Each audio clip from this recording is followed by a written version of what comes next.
Hello friends. Foreign trade के एक बहुत इंपॉर्टेंट टॉपिक के बारे में आज हम बात करने जा रहे हैं। सो ऑटोडाइडेक्ट प्रेजेंट्स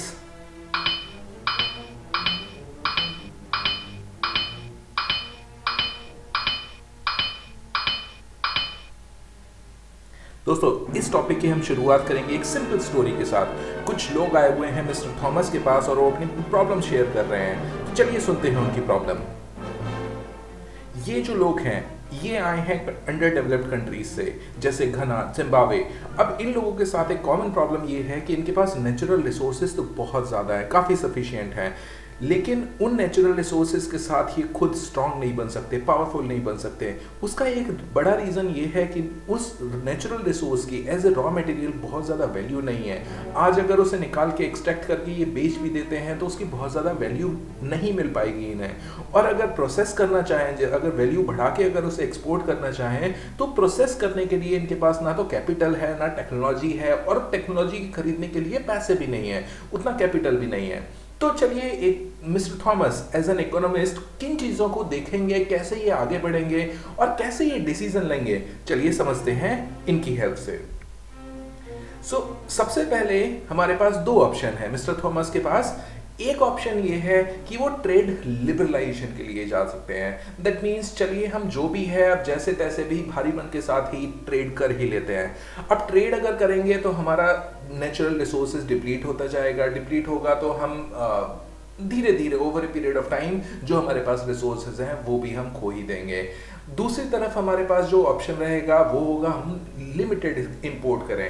तो जैसे जैसे थोड़ा बहुत ही हम एक्सपोर्ट कर लेंगे और इंपोर्ट को हम कंट्रोल करके रखेंगे। जैसे एक टैप का काम होता है वाटर फ्लो को कंट्रोल करना, सिमिलरली हम कंट्रोल करेंगे इंपोर्ट्स को।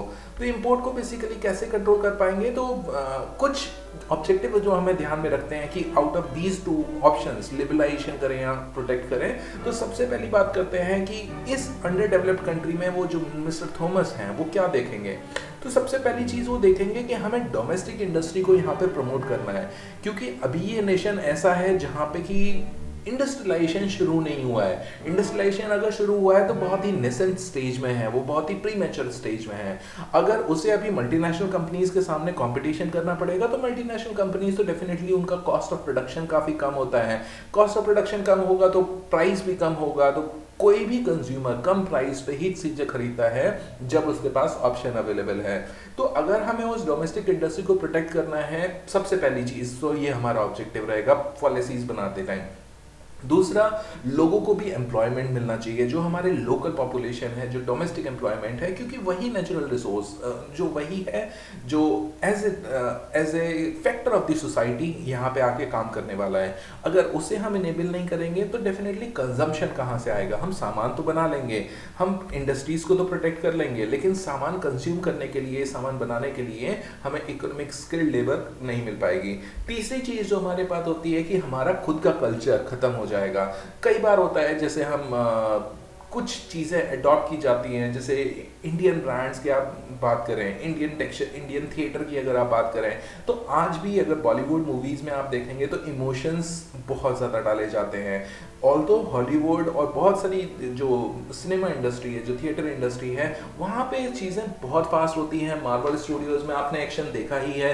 तो उन सारी चीज़ों को देखते हुए भी हमें अगर अपना कल्चर प्रोटेक्ट करना है, या पॉलिटिकल प्रेशर्स होते हैं, कई बारी पॉलिटिकल प्रेशर होते हैं जब हमें एक कंट्री को फेवर करना होता है in comparison to the other country, तो उस केस में भी हमें कुछ ये मेजर्स लेने पड़ते हैं। तीसरा, हमारे पास इन्फेंट स्ट्रेटजी है, या खुद की सिक्योरिटी, और खुद की सिक्योरिटी के लिए भी हमें ये प्रोटेक्ट करना पड़ेगा। तो बेसिकली ये भी एक रीज़न है जो अंडर डेवलप्ड कंट्रीज़ हैं, अगर वो सारी की सारी चीज़ें एक्सपोर्ट करने लगेंगे और उनके पास इंपोर्ट का क्रेडिट ज़्यादा हो जाएगा, बेसिकली वो बड़े लोन टेकर्स बन जाएंगे, तो उस केस में क्या होगा कि वो इंडेटेड रहेंगे। दैट मीन्स उनकी काफ़ी सारी पावर्स, काफ़ी सारी एसेट्स ट्रांसफर होने लगेगी फॉरेन कंट्री को, जिससे ना सिर्फ नेशनल सिक्योरिटी भी रीच होता है, बाकी और भी फ्यूचर के नुकसान, इनफैक्ट डिपेंडेंसी ही आ जाती है। तीसरी चीज़ जो हम यहाँ पे करते हैं वो रिटेलिएट करने के लिए।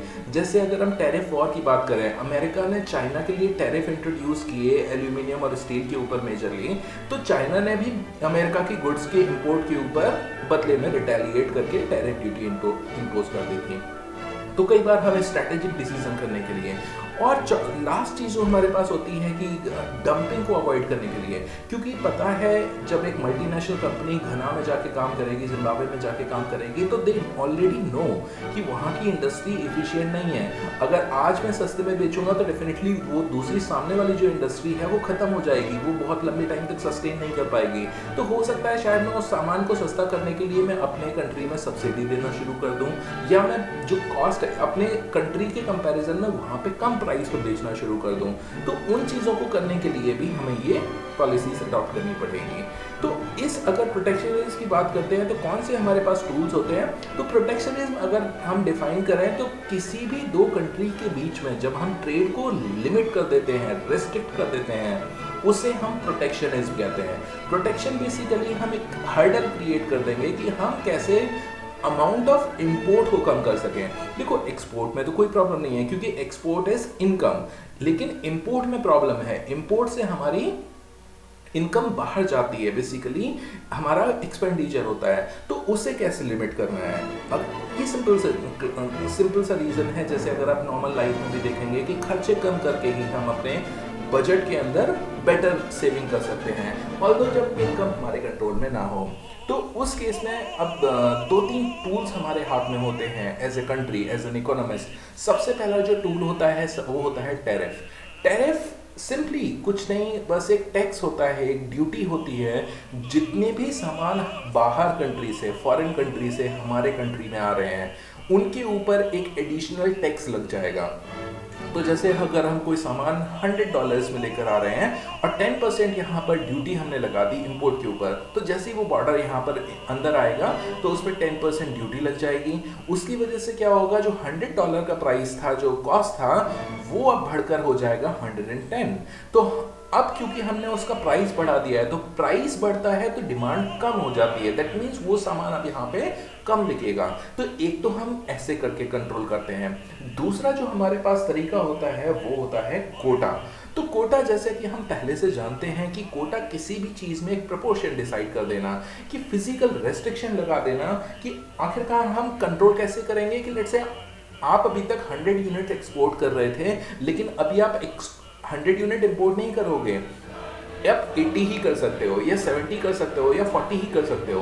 तो बेसिकली क्या हुआ, ये दो तीन तरह से लगाया जाता है। अगर हम कोटा की बात करें तो कोटा एक तो क्वांटिटी पे लगाया जा सकता है। जैसे instead of 100 tons, now the quota is 70 tons. So आप एडिशनल जो 30 टन्स उसके ऊपर आप जो इंपोर्ट कर रहे थे वो अभी आप इंपोर्ट नहीं करोगे।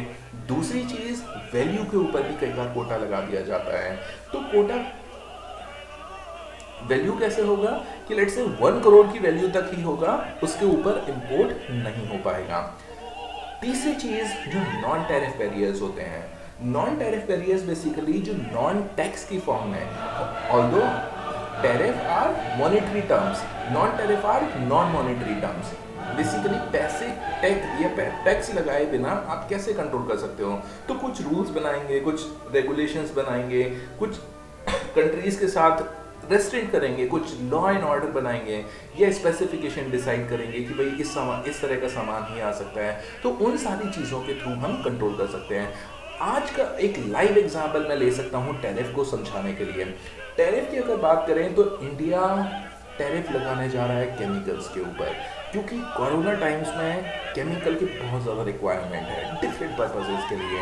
अब क्योंकि जैसे आप देखेंगे कि जो आपके सैनिटाइजर्स हैं, जो आपके फिनाइल्स हैं, जो आपके डिसइंफेक्टेंट है, उसमें केमिकल बहुत ज़्यादा यूज़ हो रहा है।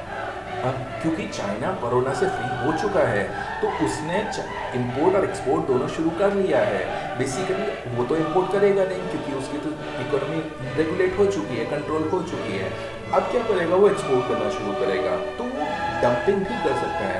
इसको करने के लिए इंडिया क्या करने जा रहा है, मोस्ट एक्सपेक्टेडली 1-2 दिन में हम देखेंगे कि इंडिया टैरिफ लगाएगा केमिकल की इंपोर्ट के ऊपर।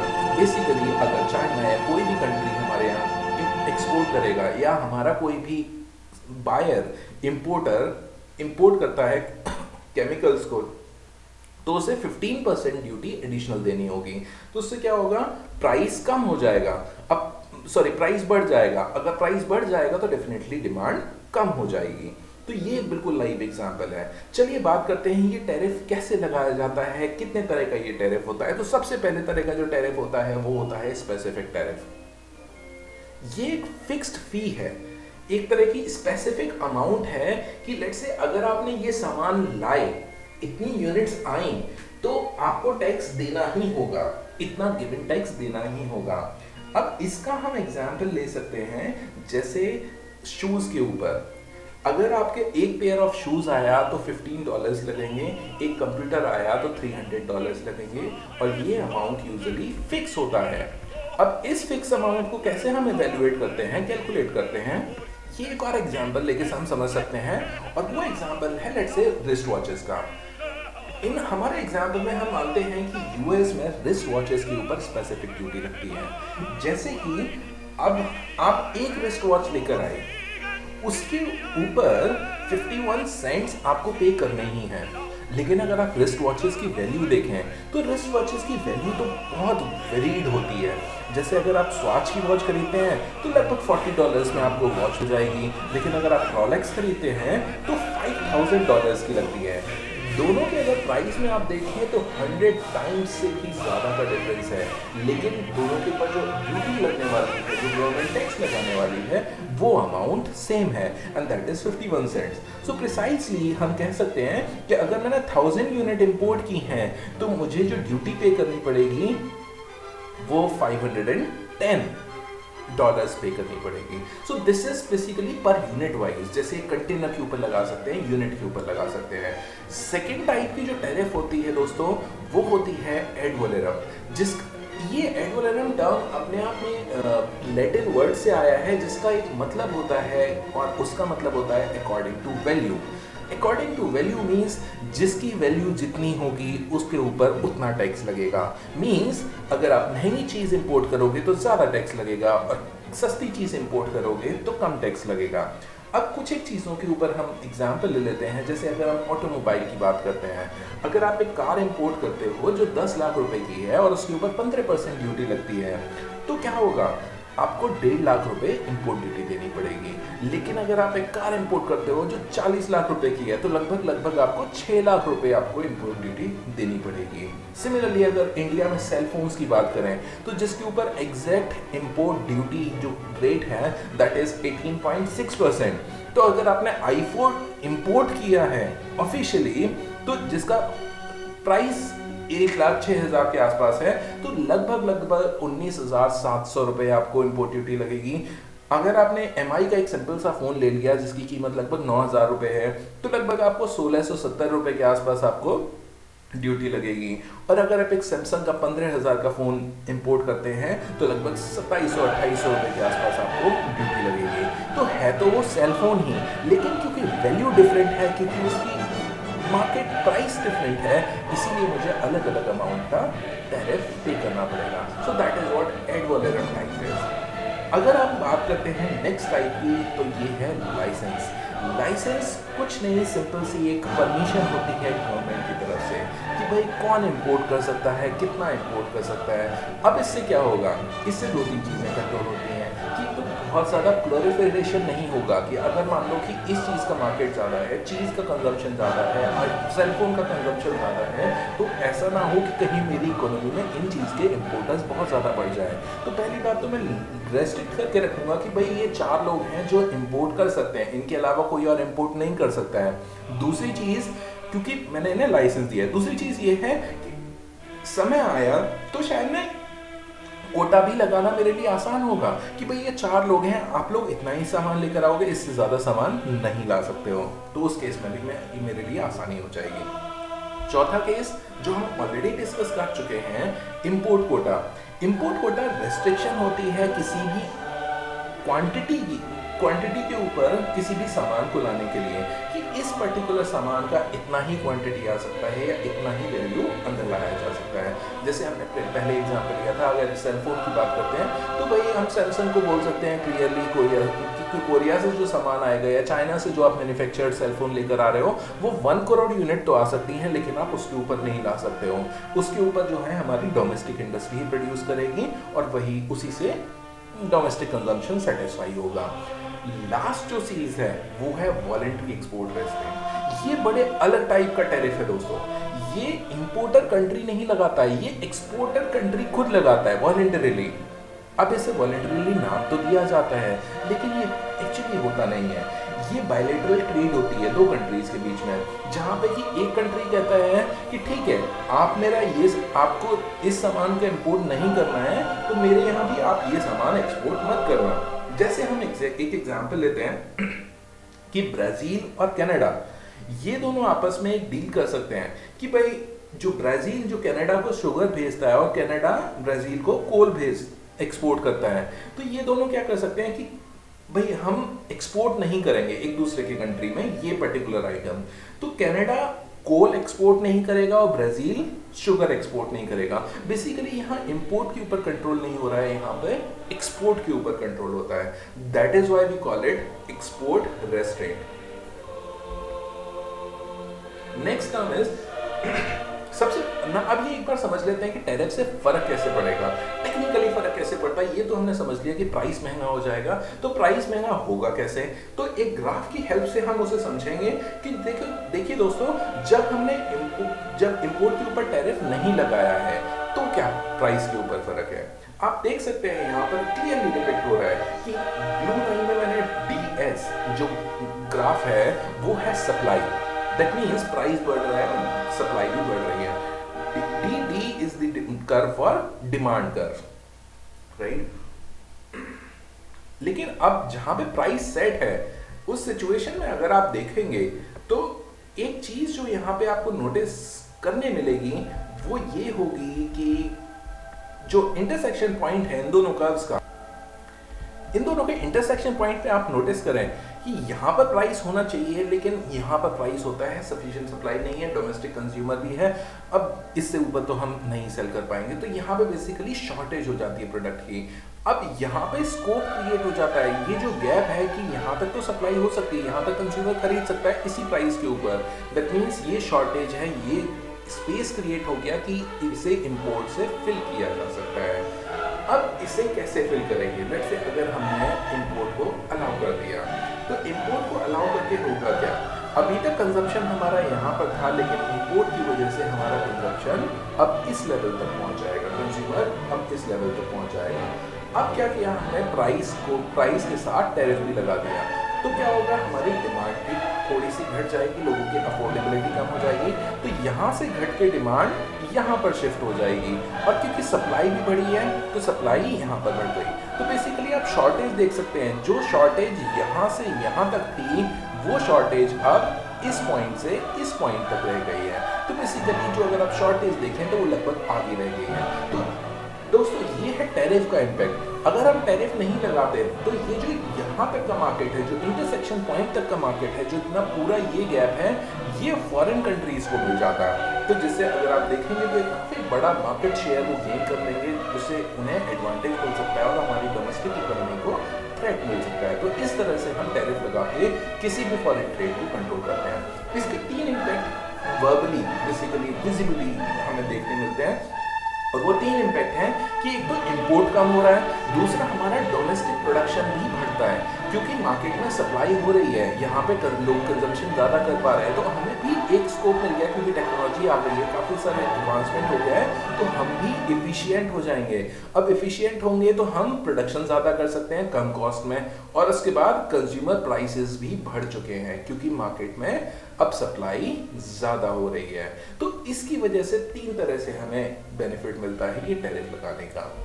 अब दोस्तों हम नेक्स्ट चीज जो हम डिस्कस करेंगे कि नॉन टैरिफ बैरियर क्या होते हैं। ये तो हो गई मॉनेटरी बैरियर्स की बात, मॉनेटरी कंस्ट्रेंट्स की बात, बट ये नॉन मॉनेटरी जो नॉन टैरिफ बैरियर्स होते हैं ये क्या होते हैं और किस तरह से लगाया जाता है। तो इनका हम कुछ एग्जाम्पल के साथ अंडरस्टैंड करते हैं, कुछ समझने की कोशिश करते हैं। तो सबसे पहले एग्जाम्पल, सबसे बड़ा जो एग्जाम्पल है वो है स्मूथ-हाउले टैरिफ इन 1930।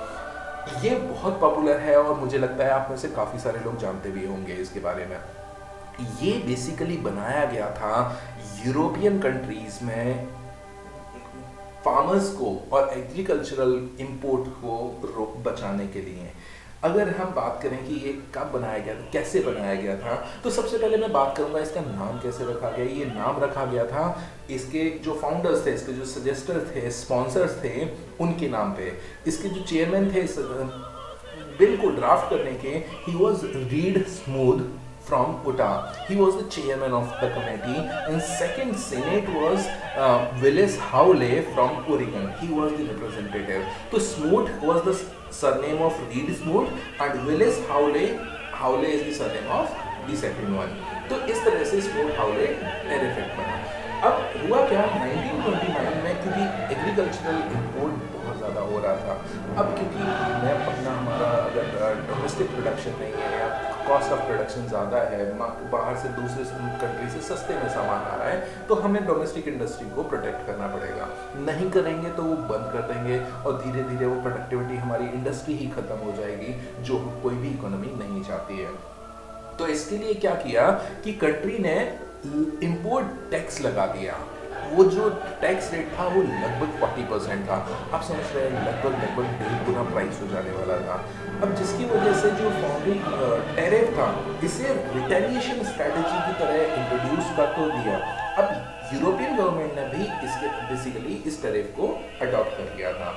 अब ये हो कब रहा था, ये हो तब रहा था कि जब वर्ल्ड वॉर सेकेंड खत्म हो चुका था, लगभग 8-7 साल निकल चुके थे, जब यूरोपियन फार्मर्स रिकवर कर रहे थे, लेकिन अमेरिका में ओवर प्रोडक्शन था।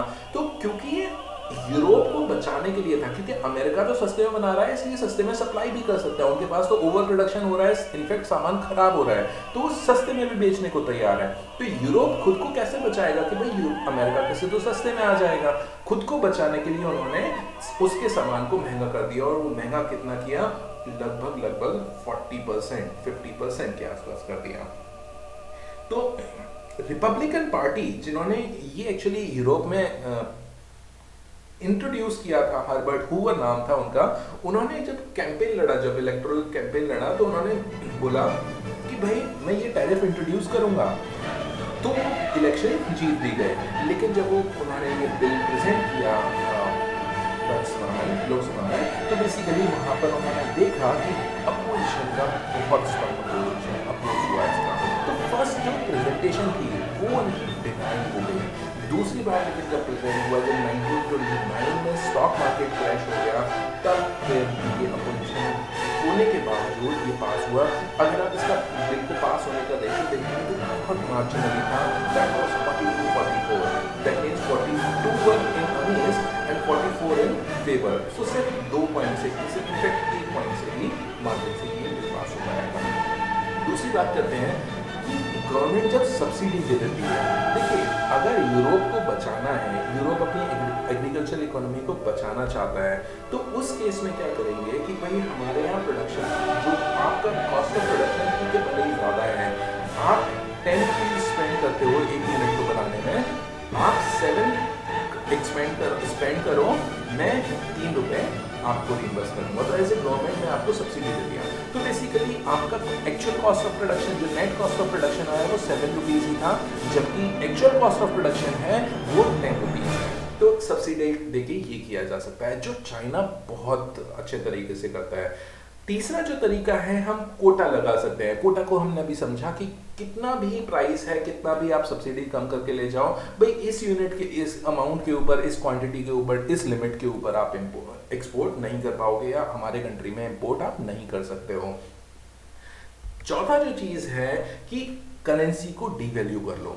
अगर आप बिल्कुल लाइव एग्जांपल देखेंगे, बिल्कुल रीसेंट एग्जांपल देखेंगे, तो एक चाइना ने अभी डीवैल्यू की है अपनी करेंसी, वो कैसे कर सकते हैं? और ये बड़ा सवाल है कि क्या डीवैल्यूएशन किया जाता है, क्या सच में कंट्रीज ऐसा करते हैं? तो हाँ दोस्तों, कंट्रीज ऐसा करते हैं। और ये क्यों करते हैं? अगर मैं चाइना की बात करूं तो लेट्स से डॉलर के कंपैरिजन में चाइनीज करेंसी सस्ती है, तो आप कहां से इंपोर्ट करना चाहेंगे? अगर आप डॉलर में पेमेंट करेंगे तो डॉलर में आपको ज़्यादा पेमेंट, अपनी करेंसी में ज़्यादा पेमेंट करनी पड़ेगी in comparison to Chinese currency. Resultantly होगा क्या कि भाई आप प्रेफर करोगे कि चाइना से ही इंपोर्ट कर लेते हैं, क्यों महंगा सामान इंपोर्ट करना है। तो उस को करने के लिए चाइना ने क्या किया कि बहुत सारा डॉलर खरीदा और अपने पास स्टोर कर लिया, जिससे डॉलर की शॉर्टेज हो गई, मार्केट में डिमांड बढ़ गई और शॉर्टेज होने की वजह से उसका प्राइस बढ़ गया। जैसे अगर आप मार्केट में आज डॉलर का प्राइस देखेंगे तो लगभग 70 से 75 के बीच में फ्लोट हो रहा है, तो वो डॉलर महंगा हो चुका है। उसके कंपैरिजन में चाइनीज करेंसी काफी सस्ती है, तो इसके थ्रू भी हम प्रोटेक्शनिज्म कर सकते हैं, जहां पे undervaluation of currency new mercantilism का पार्ट आजकल ट्रेड प्रैक्टिसेस में लाया जाता है। चलिए, नेक्स्ट जो तरीका होता है नॉन टैरिफ बैरियर का, बेसिकली बिना पैसा लगाए हम कैसे कंट्रोल करेंगे। हम स्टैंडर्ड्स हाई कर सकते हैं, जैसे अमेरिका करता है। अमेरिका के पास मेडिसिन इंपोर्ट काफ़ी ज़्यादा होती हैं। अब उसको इंपोर्ट को कम करने के लिए वो अपने स्टैंडर्ड्स हाई कर देता है। लेट्स से ये केमिकल का अमाउंट इतना ही होना चाहिए, ये डिसइंफेक्टेंट में इतना प्रोपोर्शन होना चाहिए, इतना हार्मफुल लेवल होना चाहिए, इतने साइड इफेक्ट लेवल होने चाहिए। तो बहुत सारे स्ट्रिक्ट स्टैंडर्ड्स बना देता है। अब स्ट्रिक्ट स्टैंडर्ड बना देगा तो बहुत सारे प्रोड्यूसर्स तो पीछे हट जाते हैं कि भाई हम इन कंडीशंस के साथ नहीं कर पाएंगे एक्सपोर्ट। तो उसको कंट्रोल करने के लिए एक स्टैंडर्ड बढ़ाना भी एक तरीका होता है। इनफैक्ट अगर मैं नॉन टैरिफ बैरियर्स की बात करूं तो दोस्तों इतने सारे तरीके होते हैं कि इन्हें एग्जैक्टली आइडेंटिफाई करना कि ये वाकई में इकोनॉमी को प्रोटेक्ट करने के लिए एक पॉलिसी बनाई है या एक नॉन टैरिफ बैरियर क्रिएट कर दिया है, ये अपने आप में एक बड़ा चैलेंज हो जाता है। इनफैक्ट अगर देखा जाए तो ये प्रोहिबिटिव हो सकता है या एक पोटेंशियल फैक्टर बन सकता है।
तो दोस्तों आई होप आपको ये टॉपिक समझ में आ गया होगा कि टैरिफ बैरियर्स क्या होते हैं, नॉन टैरिफ बैरियर्स क्या होते हैं और वो कैसे कैलकुलेट किए जाते हैं।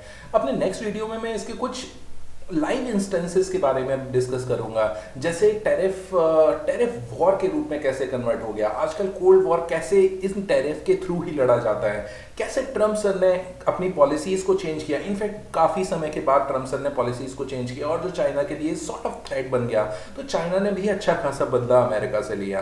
तो इन सबको जानने के लिए और अपडेटेड रहने के लिए please like, share and subscribe the channel and stay updated. All the best.